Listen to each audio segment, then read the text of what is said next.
Now, the greatest radio shows of all time. Suspense. The Shadow Node. Washington calling David Harding, counter-spy. Classic radio theater. The Great Gildersleeve. Fibber McGee and Molly. Dragnet. Gunsmoke. The Lone Ranger. Now, step back into our time machine with your host, Wyatt Cox. Good evening, friends of the Inner Sanctum. So many of you are so fond of Gunsmoke that I dug out another episode for us to run, even though we ran one a couple of days ago. This episode of Gunsmoke goes back to November 18th, 1956. This episode entitled Brother Whelp.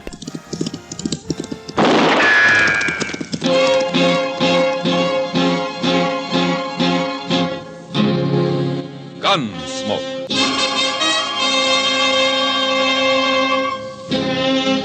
Around Dodge City and in the territory on West, there's just one way to handle the killers and the spoilers, and that's with a U.S. Marshal and the smell of gun smoke.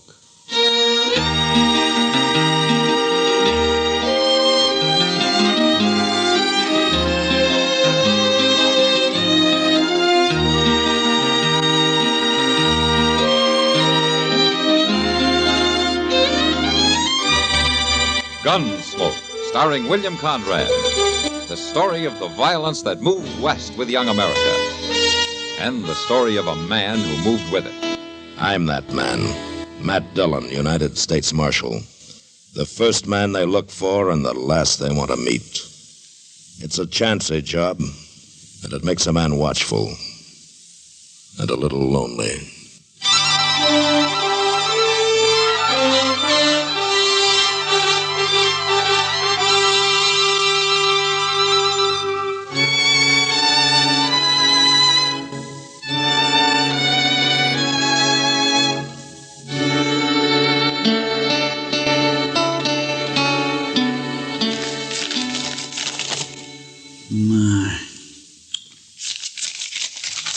I do declare. So for everybody. You know, Mr. Dillon, a man can get a whole lot out of books if he just puts his mind to it. Yeah, I guess he can at that, Chester. Did you know they got books on everything? Man takes the time to read them. There's books on politics, history, geography, hog raising. Which one are you working on now? Well, this here book ain't exactly one of them top ones, but it's still mighty valuable, Mr. Dillon. Oh, what's it called? Advanced Theories in the Art of Draw Poker. Well, you know, there you could stand some improving, Chester, if that game last night was any sample. I'll get it back. That's why Doc loaned me this book of his. Doc loaned you? Chester, Doc lost more in that game than you did. Well, yes, but the cards just wasn't with him. But he's got the theories down cold. Why, this book tells you every play there is, Mr. Dillon. Oh, hello, Tessie. Well, come in. He's come back, Marshal. Oh? Who's come back? Sted Rutger. I just saw him ride in. I'm afraid, Marshal. He's been away a long time, Tessie. I know, but he won't have changed any. You know the kind he is. 6 years, a man can calm down an awful lot. Not Sted. And a lot of things have changed since he left. Yeah, I guess that's true enough. When he finds out about me and Tom, there's going to be trouble. Marshal, can't you arrest him? Arrest him? On what charge? He hasn't done anything. But he will, Marshal. Believe me, he will. You got to keep him and Tom apart. Where's Tom now?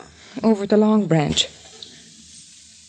Marshal, what are you going to do? Look, Tessie, I don't go looking for trouble now. Sted can't expect to find everything the same way as he left But it. he will, Marshal. I know. Hello, Sted. Evening, Marshal. Well, Tessie. Well, hello, Tessie. How are you, Sted? Talk about luck. Come here to ask the marshal where to find you, and right here you are. And prettier than ever. No, Sted. No. Now, what kind of talk is that for a man to hear from his intended? Marshal, please. Sted, wait a minute. You've been away quite a while, haven't you? Long enough. Too long, maybe, Sted. Tessie's married now. Mary? That's right. It's been almost 3 years, hasn't it, Tessie? Yeah. Who'd you marry? Tom. My brother, Tom? That's right, Sted. That sneaking, rotten snake. You've got room to call names, riding out of town free as air, never a word from you. No good double-crossing brother of mine. Sure, he's so no good he's worked himself half to death trying to save the ranch after your pa died. Well, Pa's dead, huh? 2 years ago. So Tom got the ranch along with my girl. Well, Tom made a clean sweep for himself. Tessie, you better run along now. You leave this to me, will you? All right, Marshal. Goodbye, Sted. Tassie, as far as I'm concerned, you're still my girl. I said goodbye, Sted. She's still my girl. Instead, I'm going to give you some advice. You forget about her. You just ride on. I may just do that, Marshal. But not till after I talk to Brother Tom. All right, let's get it over with. You'll find him at the Long Branch. Thanks. And you'll find me right beside you while you talk. No call for that. I just aim to tell him something. No? Tell him what? Tell him I'm gonna kill him.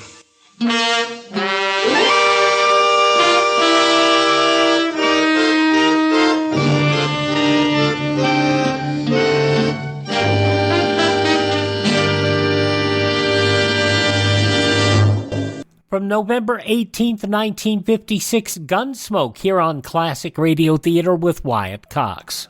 I was born in Kansas and spent the better part of my first 20 years there.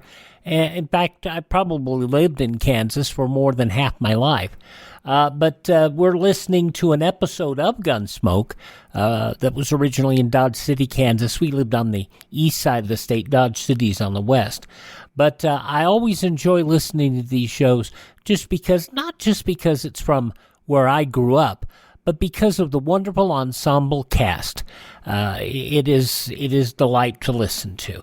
November 18th, 1956, more of Gunsmoke on Classic Radio Theater with Wyatt Cox.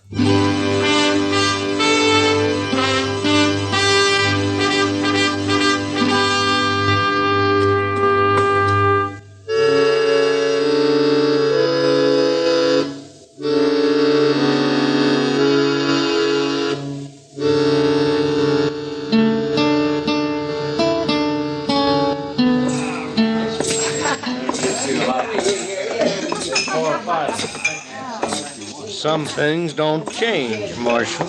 Yeah, such as? This here old Long Branch. Just a little noisier is all. Uh-huh. Well, your brother's down there at the end of the bar. So I noticed. Well, now, Sted Rutger. Hello, Miss Kitty.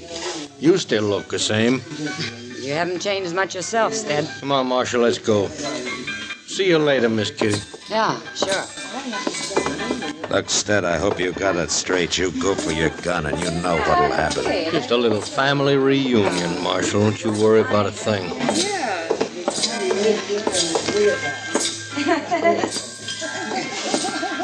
Good evening, Marshal. Well, haven't seen you for quite a spell, Sted. Heard you was in town. Tell me, how are you, Tom? Sted, it's good to see you. What you holding your hand out for? Waiting to rot? I just thought we'd shake for old time's sake. It's for old time's sake I'm gonna kill you. Now, wait, Sted, if that's a joke or something. You ran into Tassie in my office, Tom. I don't think it is a joke. But, well, Sted, you got things all wrong. I can explain about things if you just let me. Same way you explained to Tassie, maybe?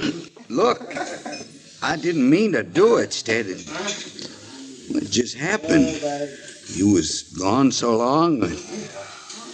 Well, I just fell in love with her, that's all. You're claiming that makes it all right? I thought you'd forget her, Sted, before you'd been gone a month. That's how it was with her. In 6 months, she was all over. I'll just bet she was. with you helping her. I'm telling you, she'd forgot about you. All right, fine. Then she forgets easy, Tom. So in 6 months, she'll forget about you. Marshal, are you going to stand for this? I can't run him in for talking, Tom. We're going to settle this ourselves, Tom. Just you and me. You're a gunman, Sted, for 6 years now. I heard about you. I ain't got a chance against you. You should have thought of that before. Wait a minute. Tom, are you in any position to pay him off in cash for his share of the ranch? Well, reckon I could borrow it from the bank, but he ain't got no share, Marshal. Pa left the whole thing to me. The whole thing to you? But tomorrow night you won't be worrying about the ranch or about Tassie. What do you mean? Just listen to me, Tom. Early tomorrow morning I'll be sitting on the front porch of the Dodge House, just waiting for you. And unless you want it to happen right in front of Tassie, you better ride in. If you ain't showed there by sundown, I'll ride out after you. Sted, Good night, Marshal.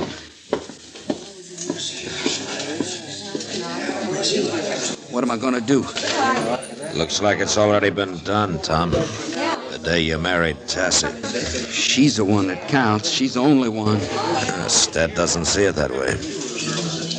He thinks I wronged him, but he won't listen. He never would. But I ain't going to let it hurt her, no matter what it takes.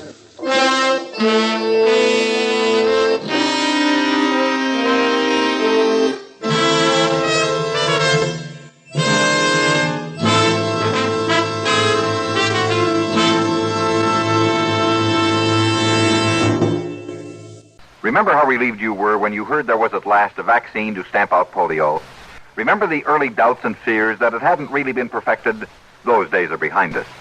Areas where the Salk vaccine has been taken by substantial numbers of children and adults under 40 have shown remarkable results. But studies made last year show that the most susceptible group have been neglecting themselves. Almost 41 million adults under 40 years of age have not taken as much as one polio shot. Do you doubt that this is important? If so, please note carefully that after 2 years of rewarding statistics, in 1958, the incidence of polio started to climb again. The vaccine won't work on people who don't take it. At least 3 shots, spaced as your doctor or clinic recommends, are vital for maximum protection from polio. The CBS Radio Network and its affiliated stations join the United States Department of Health in urging, get your polio shots. Get them starting now.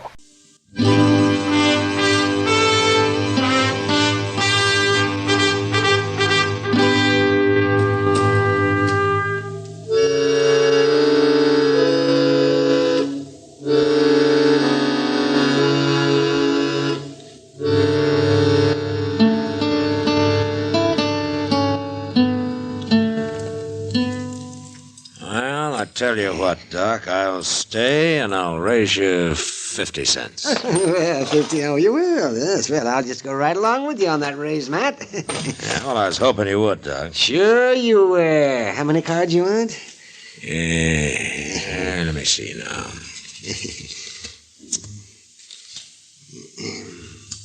Give me 3. 3? Oh, raised me 50 cents on nothing but a pair. Oh, my. And I'm taking 1. You ought to read that book I loaned to Chester. No? Might keep you from pulling such darn fool moves as that. Well, I'll try to get around to it before the winter's over, Doc. All right, Doc. Here's another $1 at you. $1? Oh, Matt, are you crazy? One way of finding out, Doc. Drew 3 cards, then go right in for $1. Yes, you're aiming to bluff. But you're talking to the fellow who invented bluffing. Is that so? Well, Doc, if you'll just see All right. I'm staying right with you. And I'm upping you 50 cents. Oh, yes, if a man wants to throw his money around like a rum-drunk Comanche, I'm always glad to oblige. Come on in, Chester. Chester. How's Sted making out? Well, he's still sitting there on the porch of the Dodge House, but he's getting kindly fidgety, Mr. Dillon. He is, huh? I reckon he ain't going to wait much longer. It can't be more than a half hour till sundown. Well, I guess we better ride out ourselves, Chester. No, you don't, Matt. No. Not just when I got you over a barrel. Doc, I got some business to attend. It'll keep until we finish this hand. It's your bet, Matt. Oh, you watch this, Chester. It's right out of the book. All right, you raise 50 cents, Doc, and I'll call you. Oh, darn you. I was hoping you'd raise it some more. You're greedy, Doc. Okay, lay him down. It is a pleasure. Yes, I drew to a flush, and I made it. All blue. Oh, my, that pot looks like it's worth about $5. Doc, wait just a minute. You know that pair I held? Well, they were aces, and I drew 3 cards. Pair of deuces, and another ace. Well, I declare. A full house? Oh, but the book says the odds against you... I never read the book, Doc. Let's see, that comes to $5 and a quarter. Thank you, Doc. Guess we better head out, Chester. All right, Mr. Yeah, but Matt, it's against all theory. Yeah, you're probably right, Doc. It was a hunch, that's all. Doc, I ain't got much time for reading anymore. I'll get that book back to you first thing in the morning. Keep it, Chester. Keep it!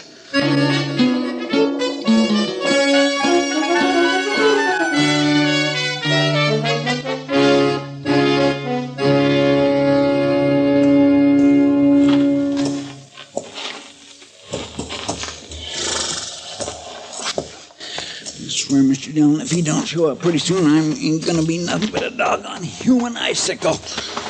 He'll show up, Chester. Maybe he won't. Maybe it's just too doggone cold for him to even think about killing. It's not cold when you're carrying the hate in you that Sted is, Chester. It's a downright shame. Things being all twisted up this way. It just ain't justice, that's all. No, but it's a fact. It's a shame. Quiet, Chester. It must be him, all right. Yeah. He sure don't care who hears him. Well, he told Tom what he was gonna do.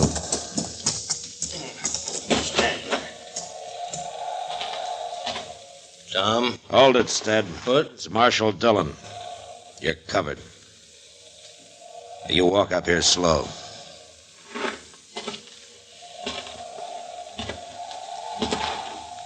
Well, so 'tis the marshal, and still riding herd. Yeah. Tom's not here. The light in the house. Tassie's there. Well, she don't need no protection. Maybe she does, on the way. I'd ask you something, Ted. How do you feel about Tassie? You know how I feel. Maybe. But do you love her enough to put her ahead of yourself? It ain't a matter of that the way I look at it. No, I'm afraid it is, Ted. Marshal, you know you're taking quite a bit onto yourself, ain't you? I'm just trying to stop a killing, Sted. I know you could get him to draw on you and claim self-defense, and you'd probably go free. But it won't get you what you want, Sted. It will get me what I want. And she'll forget him in 6 months. She'll never forget him. And neither will you. Oh, Tassie! Here, wait a minute. What you doing? I could have told you this, but I figured it was better to get you out here and show you. Is that you, Marshal? Yeah. Could you come out a minute, Tassie? Sted's here. All right. Look, Sted, if you love her, you think it over before you go on trying to kill your brother. Hello, Marshal. Tassie, Sted may be riding on tonight, and I figured that, he ought to have a look at his nephew first. What? Can you hold a match here, Chester? Yes, sir. Oh, look at... We're not careful. Shh. Don't wake him up. Nephew? Tassie, you mean you and Tom... He's 6 months old now. I supposed you'd heard. Here, let me... Well, what's his name? Stedman Rutger. Sted? It was Tom's idea. He wanted to name him for you. It's awful cold for him out here. Oh, yeah. Well, get him back in the house, Tassie. Oh, listen, it's... like Marshal said, I'm riding on tonight. I just wanted to see him and say goodbye and good luck, Tassie. If ever you need for anything, why, you can reach me somehow. Thank you, Sted. Good luck to you. Night, Marshal. Tassie, by the way, Tom will be out later. He, accidentally got locked up in jail today. In jail? Well, he'll explain when he gets here. Good night, Tassie. Night, Marshal. And the conclusion of Gunsmoke, November 18th, 1956, follows these important messages. You're listening to Classic Radio Theater with me, Wyatt Cox.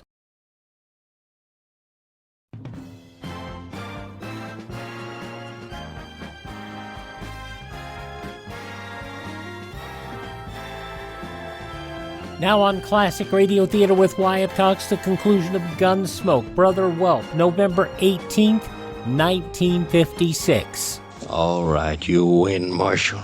It's like poker, Sted. You size up your man, then you play your hunches. I kind of had a hunch that you really did care for her. Yeah.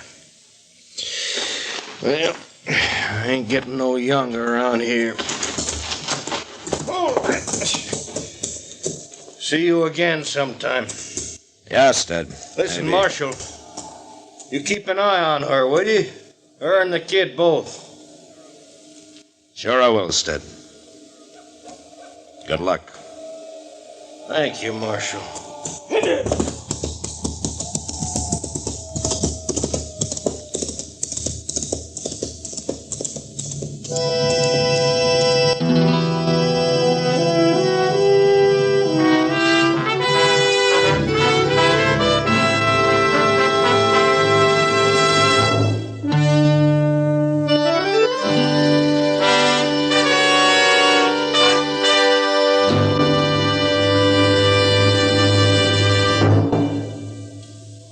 In a moment, our star, William Conrad. You may not have exactly the kind of design for living you dream about, but you can keep up and improve your own home or apartment so that it's an asset to you and your community. Slum conditions don't remain only in a neglected house. They spread from building to building, from block to block. A slum area starts in one house. You can prevent slums by keeping your own home spotless. You can also help prevent slums in your block and your community by taking a giant step called action.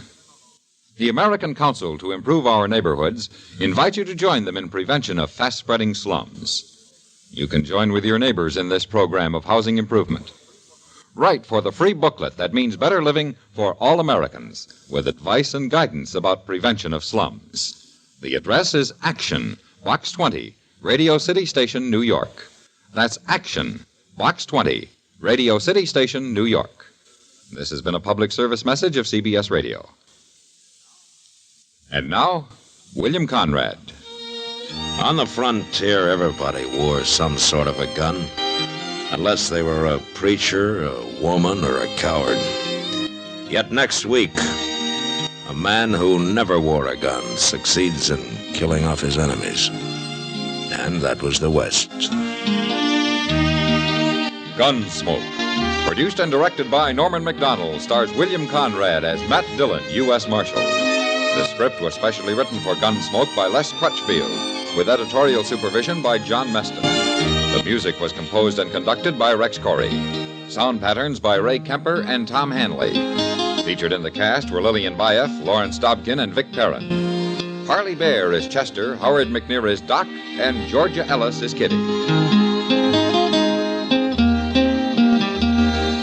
Join us again next week for another story of the Western frontier, when Matt Dillon, Chester Proudfoot, Doc, and Kitty, together with all the other hard-living citizens of Dodge, will be with you once more. It's America growing west in the 1870s. It's Gunsmoke. November 18th, 1956, Gunsmoke on Classic Radio Theater with Wyatt Cox. As Bob Bailey is fond of saying, the wind-up on Classic Radio Theater with Wyatt Cox, the fifth part of the yours truly Johnny Dollar story, The Broderick Matter. It was originally broadcast November 18th, 1955, and it could be the end of the line in more ways than one. From Hollywood, it's time now for... Johnny Dollar. Room 1302. This is the desk clerk. I have a call here. Never mind the call. You call the police. Call the what? Call the police and tell them to hurry. There's an attempted suicide up here. Who is this? Shut up and do as I tell you. Now, just a minute. It won't do you any good. It won't do you any good at all. Wait a minute. Police, you, who cares? I'm going to jump anyhow.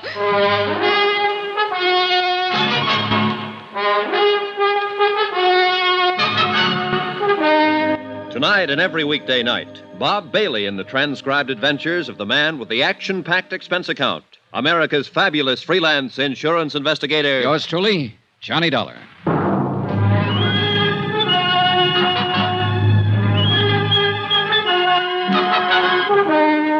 Expense account submitted by Special Investigator Johnny Dollar. Location, Los Angeles, California. To the Eastern Trust Insurance Company Claims Division, Hartford, Connecticut.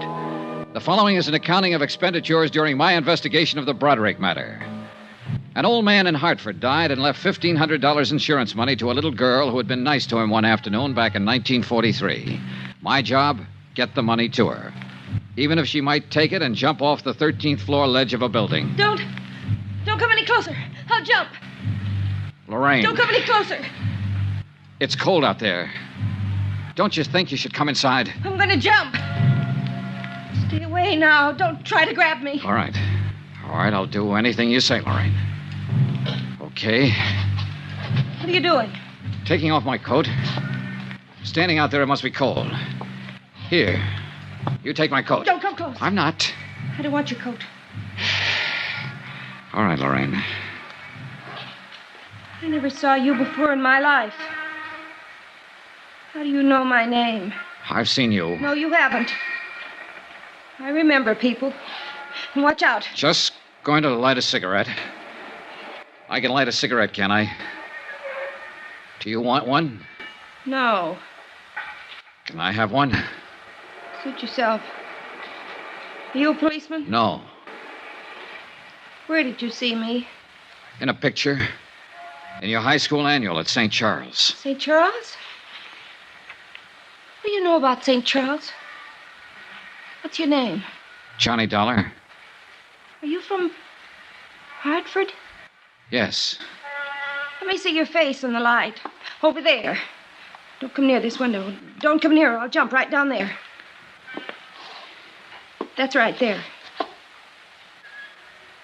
No, you aren't from Hartford. I never knew you. You're lying to me. No, I'm not. As room clerk of this hotel, I'm entitled to know... Oh. Go away! Get out of here! Get out of here or I'll jump! What? Get out. Go on, get out. Yes. Did you call the police? No, but I will. I heard you tell him about the police. I don't care. They can't stop me. Nobody can stop me. No, I suppose not, Lorraine. You can jump any time you want to. I can't stop you. And I wanted somebody to call the police. I want them all down there. When the crowd's big enough, I'll jump. And I'm not afraid to do it. I'm not afraid. I know that. Lorraine, why don't you come away from the edge? I won't hurt you. Everybody hurts me. You would, too. Why do you want to jump, Lorraine? I have my reasons. Look. There's a couple of people down there who see me. They're looking up here. They'd like to see me jump. Look, they're stopping other people. They'd all like to see me jump. I don't think they'd like to see that at all, Lorraine. Oh, yes, they would. Those people down there would love to see it happen. You'd like it, too. No, I wouldn't. I want you to live, Lorraine. You're afraid, aren't you? Yes, I am. Why? Dying is something all of us face. If you die here tonight, it makes me a little afraid of dying. I don't like to be afraid of anything. Neither do I. You must be afraid of something. I'm not afraid of anything. I've never been afraid of anything. I'm going to jump down there, and that proves I'm not afraid. I don't believe you, Lorraine. I think you were afraid to love Dr. Pollard in Hartford. I think you were afraid to marry William Dameron in New York City. I think you've been afraid of everything and everybody that was good for you for a long, long time. Don't come closer. Would you like to talk to a priest, Lorraine? No. Look, sometimes a priest can help you when you're all mixed... so worried I'm going to jump off here any minute you'd say anything. or try anything. I don't even know what you're doing here. Why you came here. I told you, Lorraine, I've been looking for you. Tell him to go back. Tell him to go back, or I'll jump. Go back, go back. Go on back, you crazy fools. Get back. It's all right. They aren't coming. I don't want anybody here. A lot more people down there in the street now. Oh, they're getting the big lights up here. Golly. Lorraine, look at me. Look toward me. What? I want to help you, Lorraine. Nobody wants to help me. Nobody's ever wanted to help me. You're wrong. Then why did Mama and Daddy die? Why did they have to die? Why did Uncle Jim die? Why was I left alone? Why didn't I have anybody? You did have somebody. You had Dr. Pollard if you wanted him. You had William Dameron. Did you meet William? Yes, sure, last week. He's still very much in love with you, Lorraine. After I stole money from him and walked out on him? Oh, the money meant nothing to him. He still loves you, Lorraine. He told me so. I don't love him. I never loved him. He thought so. He was just nice. Why did you leave him that way? I'm no good. I never have been. You know. I've never been any good to anybody. You're lying to me about him. Would you like to talk to Dameron? I can get him on the phone. No, I don't want to talk to him or to anybody I know. But after I jump, you can tell him something for me. Sure. Tell him I meant to send the money back to him. I didn't. You can tell him I loved him. He'd feel good if you told him that, I think. All right. Go back! I don't care who you are! Go back or I'll jump right now! Wait! Close that hall door. If you want to see me jump, you'll have to watch from the street down there with the others. Close it! Was he a policeman? I suppose so. I don't know. He looked foolish.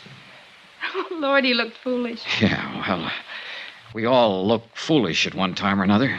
It passes. Do I look foolish? Yes.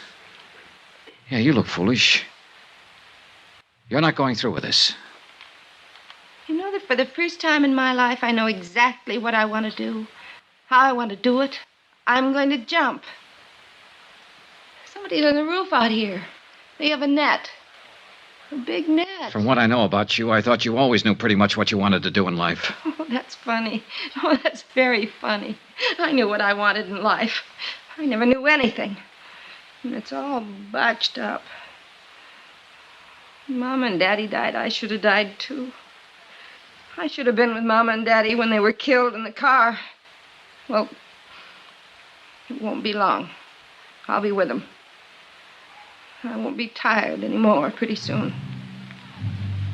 Those men with a net up there. Lorraine, wait. Wait for what? You said you talked to people who've known me, who know what I was and what I am. Well, I didn't turn out the way they wanted me to, did I? I didn't even turn out the way I wanted to be. Look at me. Why should I wait? One man had more faith in you than anybody else. They're trying to lower that. He was an old man named John Smith. He sold papers back in Hartford. Old John Smith.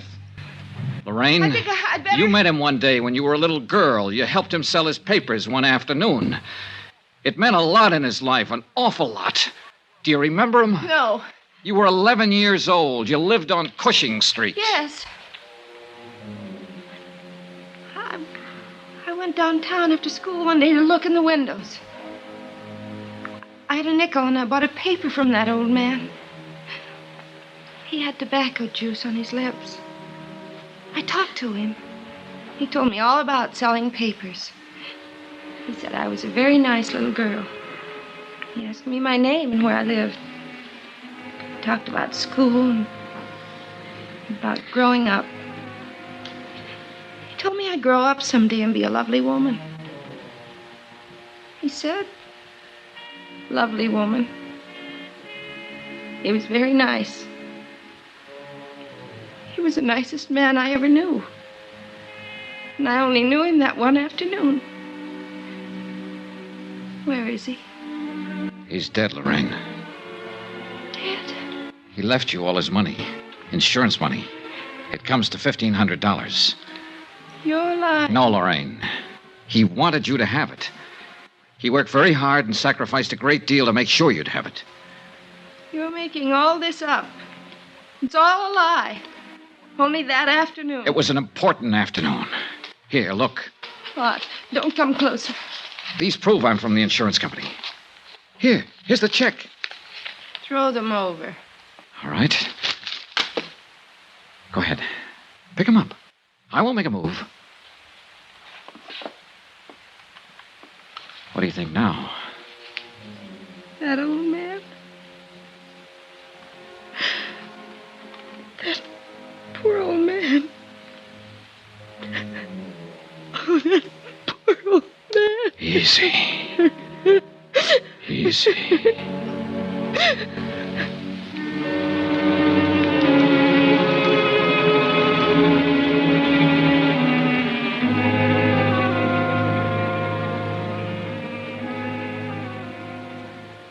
Expense account item 17, $5.50, martinis.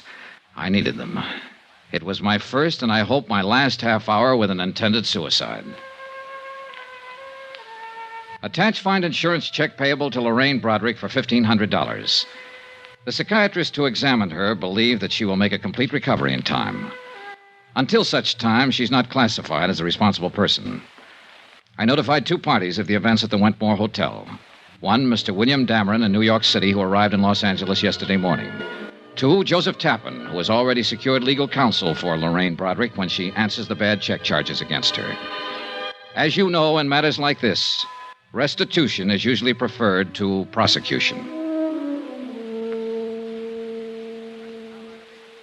Expense account item 18, $185. Transportation back to Hartford. Total, $1,132.14. Yours truly, Johnny Dollar.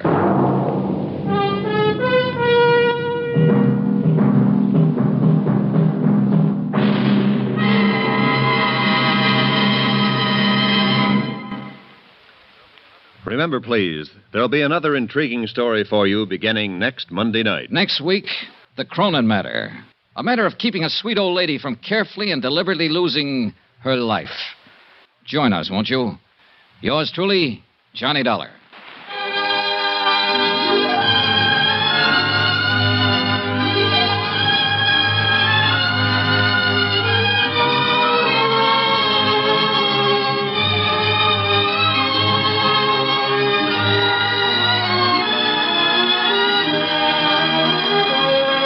Yours truly, Johnny Dollar, starring Bob Bailey, is transcribed in Hollywood.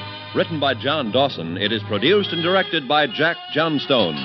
Heard in this week's cast were Eleanor Audley, Barbara Eiler, Virginia Gregg, Carlton Young, Harry Bartell, Herbert Ellis, John Daner, Marvin Miller, Tony Barrett, Frank Gerstle, Chester Stratton, and Lawrence Dobkin. Musical supervision by Amerigo Marino.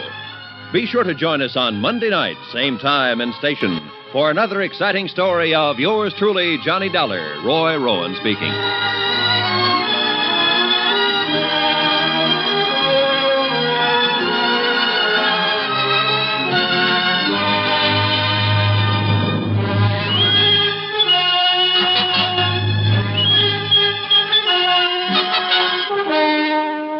A very sad story about a mixed-up lady. We can only hope her the best. At least she's got people that care about her and hopefully will bring her back to this existence. From November 18th, 1955, yours truly, Johnny Dollar, here on Classic Radio Theater with Wyatt Cox. I want to take a moment to thank you for your support of this program, your support of your local radio station, but most importantly, your support of our unique presentations of these shows. I take a lot of time to talk freehand and off the cuff about what these shows mean, and yours truly, Johnny Dollar, as I've said, one of my longtime favorites, Claudia becoming a longtime favorite, Gunsmoke a longtime favorite.